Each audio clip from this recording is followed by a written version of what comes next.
10 years ago, I had no clue where I was going, right? I had no clue how I was going to get here. I knew where I wanted to be, but I had no clue how it was going to happen. And so in this video, I'm going to be going over the things that I had to overcome, as well as the things that I did in order to get past those roadblocks that was stopping me and keeping me from where I wanted to be, right? And I say where I wanted to be, meaning I knew I wanted to be able to earn enough money to be able to take care of my family, right? That's what I thought. You know, I knew maybe one day I'll be a father, a husband, I'll be a family man. I want to get to that point, right? How do I do that, and how do I be able to not live in lack and struggle, right? So that's one thing I'm going to talk about, and I want to go over what number one is. The number one thing is probably fear of rejection, right? Anybody that's just getting started, this is one of the main things I've been telling people is you have to get over that fear. And I know it's easy to say, but it's one of those things where it's almost like a glass partition. Look at that as like fear, right? If you really wanted to get past there and get to that other person, you can just bust through that, right? Look at fear like that. It's nothing but a little glass partition, right? You have to break through that with all the force that you have by taking action, right?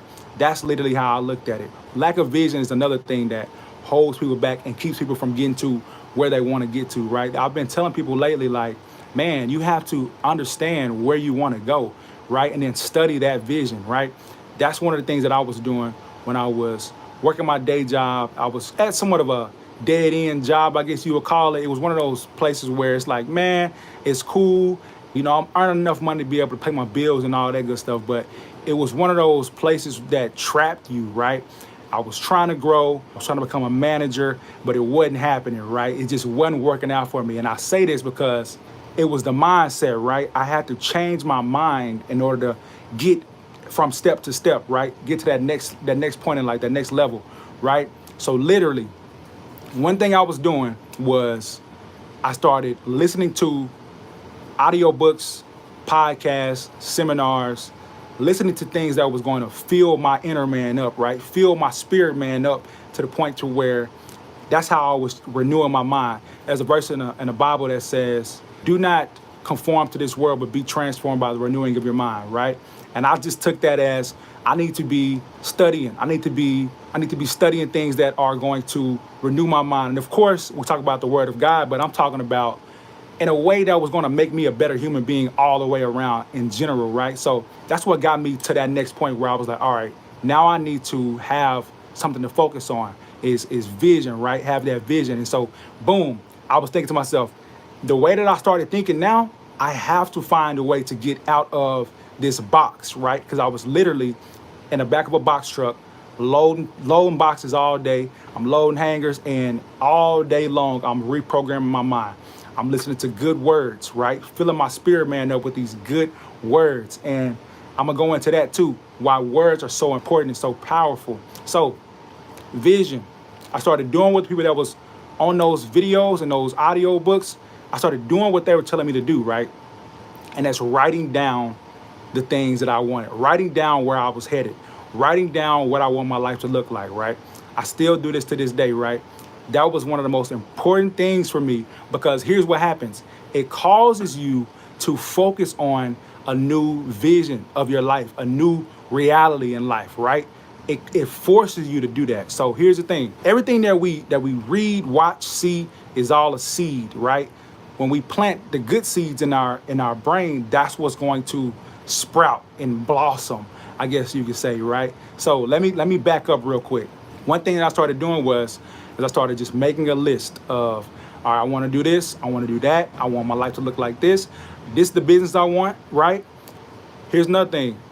Everything in life is created twice, right? Once in the brain, the imagination, or the mind, and then next in material reality, right? That's why I say that words matter so much. Words materialize, right? These people, they got their imagination, right? Something in their brain, like my business, right? Your business, whatever the business you have. You have this business, this idea in your brain, in your mind, right? You write it down on paper. You create it up here, write it down on paper, focus on it, and then it has the ability to materialize by you taking the next action to get there, right? So let's break it down like this. When I was getting started, there was a way that I wanted my life to look like, right? But it wasn't happening for me in that particular moment because I was not necessarily focused, right? Habakkuk 2:2 in the Bible says, write the vision and make it plain so that he that sees it will run, or something like that, right? And I know maybe a little bit out of context, there's a lot more with the verses and all that, but if you look at that phrase, at that verse right there, it's saying to write the vision down, write down where you want to go. And of course, you need to be in alignment, and I'm a Christian. Yes, I've been talking about my faith a whole lot lately because of the fact that here's one thing I do understand. It's almost impossible to do business without faith.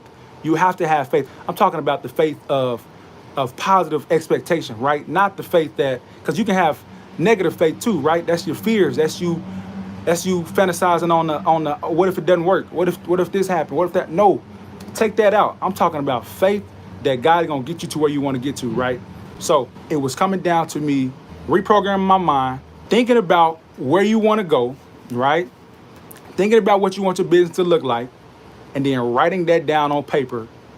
That's you creating the vision, and then focusing on that vision, and then running toward that vision, right? Taking action, right? That's the steps. That's the formula right there. Look, you see my little dog back there. In order for you to get from one spot to the next spot, this is one thing that I've been experiencing, right? And I have something that I want to share with y'all too. I have a book that I'm working on this passage I call Speaking Life. This showed me how powerful it was for me to monitor what people spoke over my life and what I spoke in my own life, right? This goes for anyone, but especially the words of somebody that has authority, right? People that have authority, like the things that our parents say to us, the things that our boss say to us, the things that teachers say to us, is so impactful and important because what they're doing is they're planting these seeds in our mind that's going to grow. And that holds a lot of people back too because of the fact that if somebody tell you that you can't do this, if somebody tell you that when you were younger, somebody told you that, you would believe that like it's the gospel truth, right? And so that's why I say it's so powerful to start listening to people that are encouraging you and that are telling you the truth, that are going to let you know and inspire you and let you know that it can happen. And I'm one of those. I expect to be one of those people, right? Because I'm speaking from my experience. This is exactly what I did. Any of the negative program that I had in my mind, I had to dig it out. Do not conform to this world, but be transformed by the renewing of your mind. That's one of the things, right? It's renewing your mind, right? Renewing your mind. And how do you do that? I started watching how people spoke to me, how I was being spoken to, and I just couldn't accept anything negative, any pessimistic talk, anything like that. I couldn't stay around it because of the fact that I was believing different, right? I was believing different, and that's how it has to be. If I let someone else's fears and disbelief get into my ear long enough, it'll eventually have an effect on me, and vice versa. That's why it's so important to listen to people who are speaking life, right? Speak life, because life or death is in the power of the tongue. That's why spoken word, written word is so important, y'all. I want y'all to get this, right? The more you hear an empowering message of faith, courage, achievement, the more you'll believe that it's possible for you too, right? The words we use shape our reality. You can literally speak yourself into the life you want or straight out of it. And here's how I look at this, right? It becomes a self-fulfilling prophecy. Self-fulfilling prophecy, right? That's why I speak life over my business all the time. Let's call this the domino effect of your thoughts, right? What you think is what you say is what you do, and what you do on a regular basis become a habit. Your habits create your character, and your character determines your destiny. Now, if you were to tell yourself that you're a loser, you're unworthy, you're incapable, and you will never accomplish anything, then there's a good chance you won't. Because of the fact that if you believe this, then you will never take action on the thing that you actually want, right? So, mainly because you wouldn't even attempt to accomplish anything. You start believing that affirmation more and more, which will become your true reality. On the other hand, as soon as you start to tell yourself that you're gifted, you're blessed, you're worthy, you're capable, more than capable of accomplishing anything, right? You begin to act on that thought, right? Act on those words, right? You compound that with more action and faith, right? Taking action in faith, right? That's what I say. Take action in faith, right? I'm not taking credit for anything other than the fact that I took the action, right? I tell people about this all the time. We are in cooperation with the Lord, right? But the words that we use, the words we choose to speak, the words we choose to focus on are some of the most important parts of life. Write down what you want your business to look like, and then focus on that, and then take the steps to get there. Take the actions, right? People talk about business plans all the time, right? Which it's essentially like a business plan, right? When you're doing a business plan, you're doing the same thing. You write down what the business is, right? Okay, it's a cleaning business, right? Okay, we want to service these clients, right? Okay, we expect to be making this much money a month, right? And that's what you do when you go and try to get a loan or something like that. I haven't gotten a loan or anything from a bank, but these are the things they make you do. They make you write down, okay, what are we trying to fund here, right? What is this thing? And this is the same exact thing that I'm telling you to do, right? And that I'm saying that was was the most impactful thing for me when I was first getting started, right? That right there is what I have for y'all today. I really hope y'all got some value out of this. I appreciate y'all for watching. See you on the next one. Peace.